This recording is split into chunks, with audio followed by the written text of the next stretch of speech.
Você está vendo esse rio? E aquela colina? Não dá para ver muito bem, né? Mas foi às margens desse rio, no alto dessa colina, que nasceu a vila de São Paulo de Piratininga. Piratininga é o antigo nome do rio Tamanduateí. Na língua tupi, quer dizer rio do peixe seco. Na época das chuvas, o rio transbordava e ocupava toda essa área. Quando a água baixava, muitos peixes ficavam presos e acabavam morrendo. A morte desses peixes atraía as formigas, e atrás das formigas vinham os tamanduás. O rio do peixe seco se tornou o rio do tamanduá, o Tamanduateí. Quando os jesuítas chegaram, aproveitaram a sabedoria dos índios e instalaram sua capela ao lado das duas tribos que viviam no alto dessa colina. A região era privilegiada para a fundação de uma vila naquele tempo. E o local os índios já tinham escolhido há muito tempo, não eram os portugueses que escolhiam. E eles escolheram sabiamente um ponto plano entre o rio Tamanduateí e o rio Anhangabaú, que era um ribeirão. Portanto, eles tinham, num lado, um local fácil de um rio menor, local que tinha mata nesse tempo para pegar água limpa para consumo, e do outro lado o rio Tamanduateí, que era maior, pelo qual eles chegavam ao Tietê e podiam circular em toda a região por via fluvial.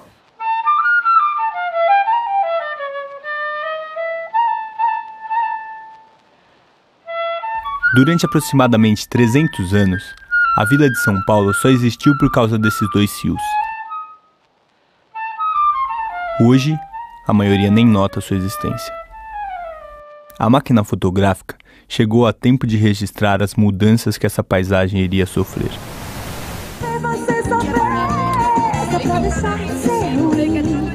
Eu vou fazer você chorar, se humilhar, ficar correndo atrás de mim. Sabe aquele canal que passa ao lado do mercado municipal? Esse aí é o rio Tamanduateí. Um dia, ele já beirou a rua 25 de março. E nas suas margens havia um porto. Naquele tempo, essa já era uma área de intenso comércio popular. Ali se encontrava o Mercado dos Caipiras, local onde pescadores e produtores rurais comercializavam seus produtos. A expansão do café pelo interior do estado atraiu investimentos para São Paulo. Em 1867 é inaugurada a ferrovia São Paulo Railway, a única ferrovia que fazia ligação com o mar. Ela utilizou o Vale do Tamanduateí como rota, reforçando a posição estratégica da cidade como ponto de encontro de várias ferrovias.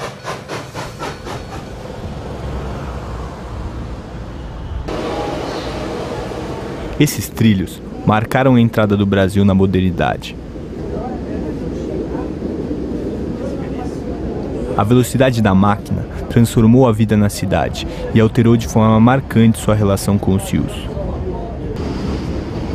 Os peixes, que antes eram tirados dos rios, agora vinham diretamente do mar, trazidos em vagões.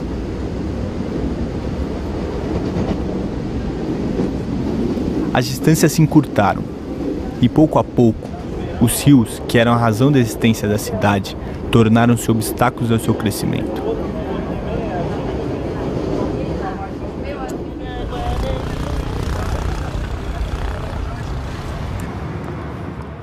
A construção do viaduto do Chá, sobre o Vale do Anhangabaú, foi o primeiro marco de superação às barreiras que os rios impunham à expansão da cidade.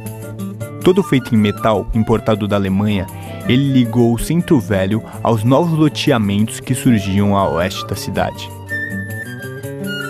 Esses bairros, destinados à elite cafeeira que vinha do interior para a capital usufruir das comodidades da vida moderna, contariam com uma infraestrutura que mudaria ainda mais a relação da cidade com seus rios: a água encanada.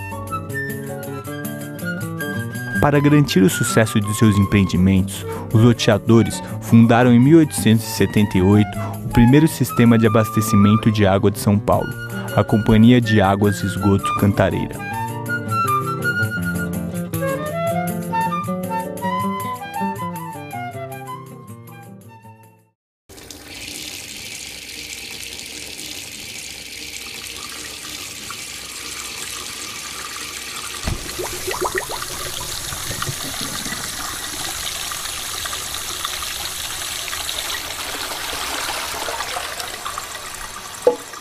Quanto maior o número de pessoas, maior a necessidade de água.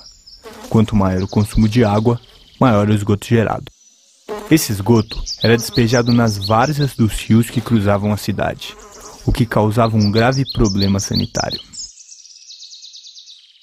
O presidente da província, que seria o prefeito de hoje, já estava endividado, que é uma questão crônica, né? Precisava fazer caixa. E alguém deu uma ideia para ele e falou assim: olha, senhor presidente da província, por que o senhor não pega essa área aqui, que é o leito maior dos rios, que é um matagal cheio de mosquito, aproveita, né, essa questão dramática, né, das doenças, e a terra loteia e vende isso. Ou seja, os argumentos sanitaristas, né, e hidráulicos serviram para um verdadeiro objetivo mercantilista, né? A elite paulistana sonhava em construir uma cidade como as que vinha em suas viagens pela Europa. E seus rios não se encaixavam nesse sonho, não do jeito que eram. A solução escolhida foi transformar os rios, cortar suas curvas e afundar seu leito. Assim, eles levariam o esgoto mais rápido, para longe da nossa vista. O Tamanduateí se viu aleijado de suas antigas margens. O rio cedeu seu espaço e foi quem pagou a conta das reformas urbanas. Na década de 20, os dois rios que dividiam a cidade foram transformados em parques. O Parque do Anhangabaú, sobre o riacho com seu nome, já canalizado e enterrado, e o Parque Dom Pedro II, às margens do rio Tamanduateí. Os dois rios, entre os quais a cidade havia sido fundada, não representavam mais limites à sua expansão. Mas a metrópole crescia em ritmo acelerado. Em pouco tempo, ela se encontraria na mesma condição, barrada entre rios. Estes rios que nós temos, o Rio Pinheiros e o Tietê, são rios de planície. E rios de planície são lentos, serpenteiam na superfície por onde escorrem, formam meandros. Então esses dois rios aqui nossos eram cheinhos de meandros, bonito que você nem imagina, sabe? Serpenteando sobre a várzea. E que de uma cheia para outra eles até mudavam de lugar. E mudavam de lugar dentro de uma superfície que é a várzea de inundação periódica do rio. Essas áreas, ocupadas pelas águas apenas em uma fase do ano, despertavam enorme interesse imobiliário.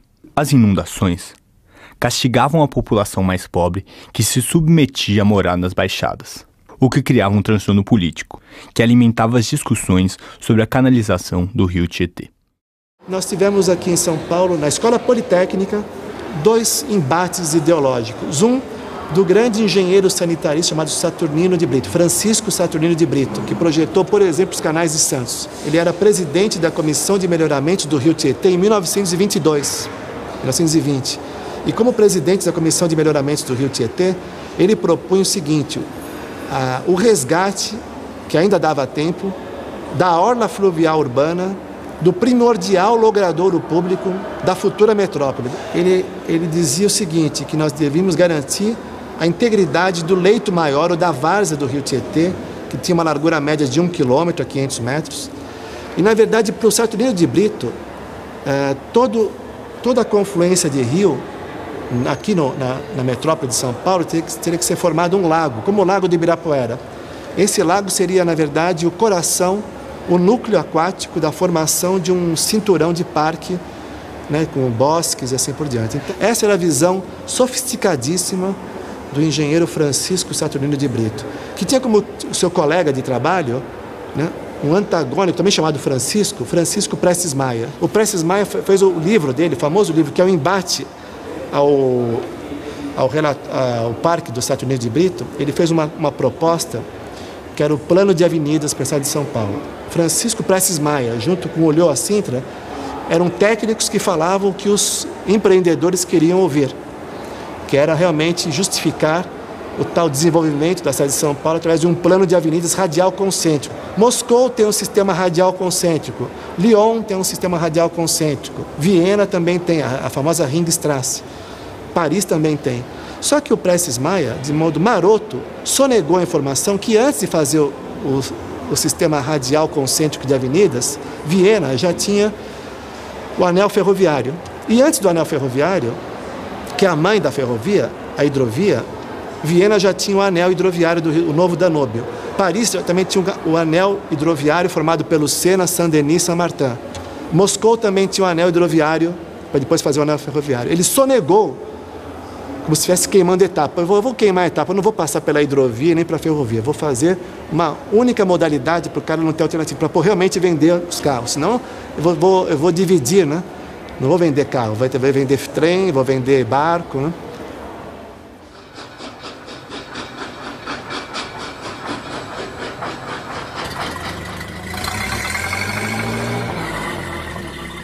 O carro em São Paulo, ele é carregado de uma carga simbólica que talvez não seja em outros lugares, porque houve, principalmente até os anos 20, até o fim da República Velha, uma confusão entre o automóvel e a identidade em São Paulo. Ele se transforma numa peça-chave de um discurso de modernização, mas não um discurso de modernização como a gente conhece, o discurso de modernização progressista, mas uma modernização conservadora, que propunha transformar a cidade de São Paulo naquilo que os homens do PRP chamavam da Chicago da América do Sul, ou seja, uma cidade tipicamente americana, tomada por arranha-céus, autopistas, automóveis espalhados por toda a cidade. No ano de 1938, Prestes Maia foi nomeado prefeito de São Paulo e começou a concretizar as obras de seu plano. Para construir uma avenida, seria necessário desocupar uma grande área. O plano propunha utilizar os fundos de vale, área dos rios e dos córregos, para a construção dessas novas avenidas. Impróprias para a construção, essas áreas, úmidas e alagadiças, eram os espaços vazios na cidade, o que garantia baixos custos com desapropriações e a valorização dos entornos após a obra.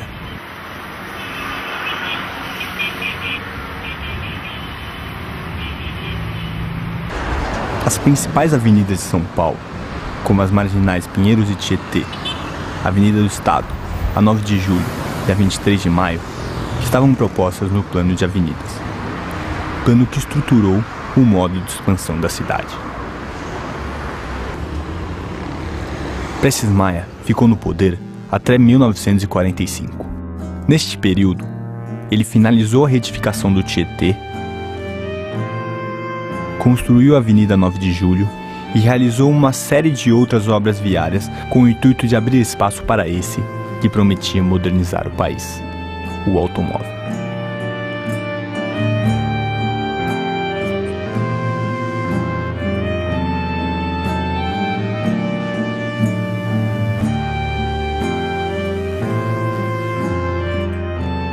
Nas décadas seguintes, várias outras avenidas fundo de vale foram construídas.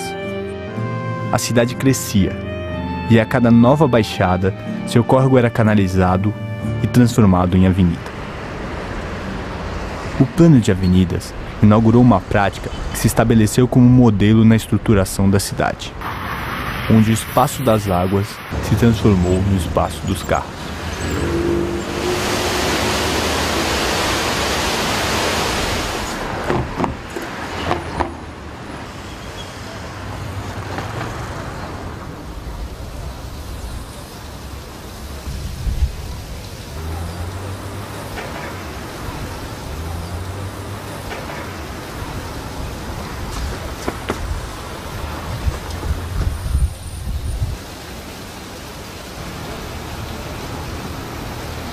O homem moldou o rio a seu modo. Colocou-o dentro de um cano e escondeu debaixo da terra, para não se ver na sujeira.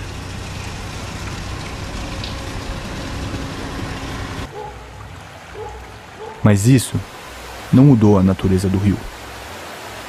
Quando a chuva cai, é para lá que a água vai. E se não tiver espaço, ela toma o que for necessário.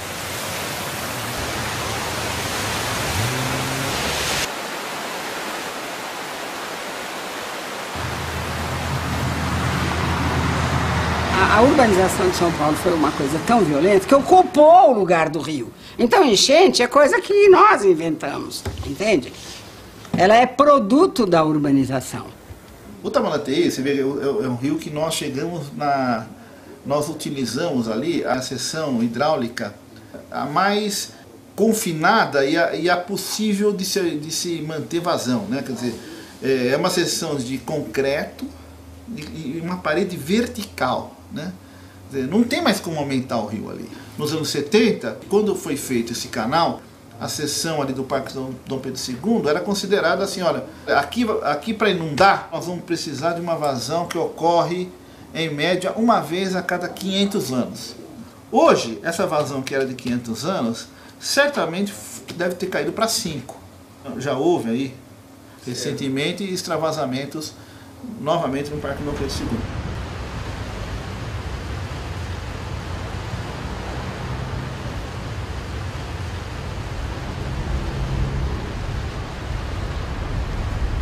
A cidade deu as costas para os rios. O rio é sua base. Ninguém sabe. Ninguém percebe. Ninguém vê.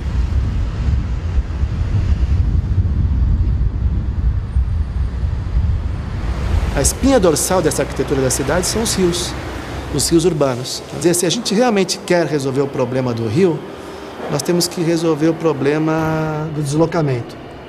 É impossível fazer com que a cidade esteja de frente para o rio se nós não resolvemos o problema de deslocamento de 20 milhões de pessoas na cidade. Hoje, do jeito que está, se você deixar a administração pública da questão crônica que ela está, de dívidas e refém dos empreiteiros e desse urbanismo rodoviarista, nós vamos cada vez mais pela lógica, que é a lógica mais ultrapassada que pode existir, abrir mais estradas, mais avenidas.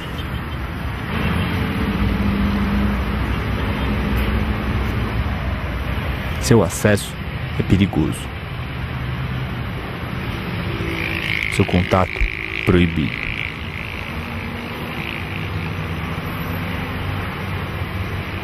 Mais uma barreira.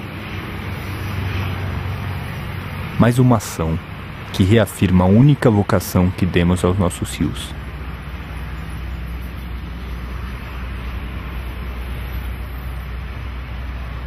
Canal de escoamento de água e esgoto. Mas o carro pede espaço. E São Paulo não pode parar.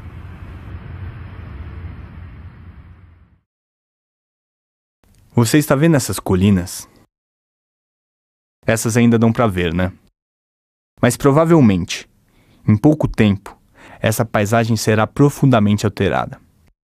Aqui, no Parque Santa Luzia, em Mauá, nasce o rio Tamanduateí. Esse mesmo. E é também por onde passará o trecho leste do Rodoanel.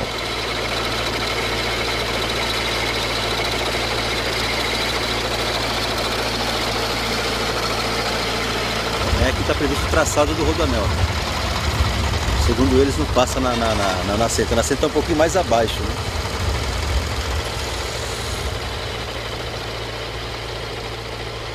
E esse rio foi um rio que já doou para a parte econômica aqui da cidade. A margem já doou as matas, doou água. Hoje ele é um rio que está morto, né? Um rio que no consciente coletivo ele nem existe na realidade. As pessoas a poucos metros daqui não sabem que a nascente está aqui, em Mauá.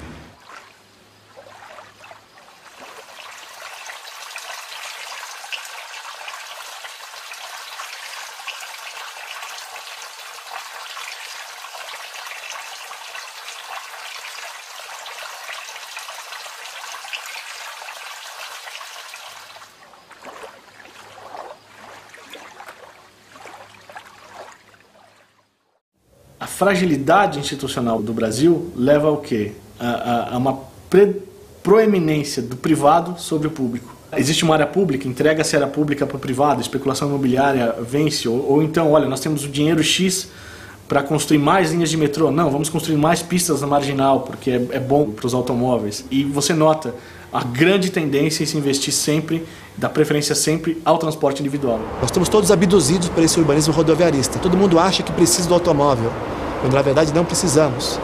Então, dentro dessa visão de reversão disso, no lugar de fluxo, falar de percurso, no lugar de esterilizar as ruas com esse urbanismo rodoviarista, transformar os passeios públicos numa rua viva, no urbanismo da confiança e não do medo, que hoje as pessoas estão trancadas nos carros, não é isso? São resignadas a esse pau de arara chamado de ônibus. Felizmente, de todas as obras de arte da humanidade, a cidade é a principal obra de arte. E, felizmente, é uma obra de arte aberta e inconclusa. Então, a difícil arte de construção do espaço público, que é coletivo, né, passa por esse reconhecimento, por essa crítica, e nós nos reinventarmos cotidianamente. Esse rio, fomos nós que poluímos, abduzidos, resignados, submetidos a esse olhar do colonizador. Cabe a nós conceber o espaço em que queremos viver. O que vamos valorizar?